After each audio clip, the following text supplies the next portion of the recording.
আসসালামু আলাইকুম। তো আমরা আজকে জিরো কুপন সম্পর্কে জানবো।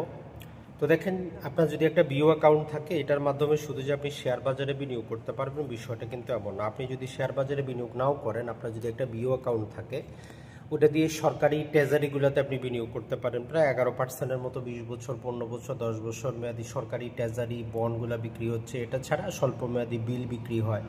বিভিন্ন কোম্পানি যখন টাকার দরকার পড়ে তারা এরকম কুপন বিক্রি করে, বন্ড বিক্রি করে, ডিবেঞ্চার বিক্রি করে।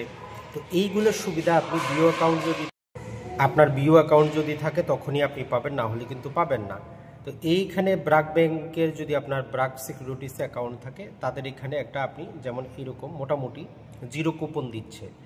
আগে জিরো কুপন জিনিসটা বুঝলেন। জিরো কুপন মানে হচ্ছে যে যেই মূল্যে তারা বন্ডটা ছাড়তেছে অলরেডি ডিসকাউন্টেড। যেমন 100 টাকার এটা যদি আমরা বলি, এটা আপনি 85 টাকায় পাবেন, 3 বছর পরে 100 টাকা পাবেন। মূল জিনিস হচ্ছে এটা। অন অ্যাভারেজ হিসাব করলে 11%-এর উপরে আপনার বেনিফিট পাচ্ছেন। কোনো ট্যাক্স নাই, ভ্যাট নাই, কোনো কিছুই নেই। তো এরকম আপনি সুবিধা নিতে চাইলে অবশ্যই আপনার একটা বিও অ্যাকাউন্ট থাকবে এবং আপনার ব্রোকারের সাথে আলোচনা অবশ্যই করবেন। তো ব্রোকারের মাধ্যমে এগুলো কিন্তু কিনতে হবে। তো এই জন্য যারা এই সেভিং অ্যাকাউন্টে এফডি 7%, 8%-এ টাকা পয়সা রাখছেন, আপনার নিকটবর্তী যাচাই বাছাই করে একটা ব্রোকারেজ হাউসে বিও অ্যাকাউন্ট করেন। শেয়ার বাজারে বিনিয়োগ করার দরকার নাই।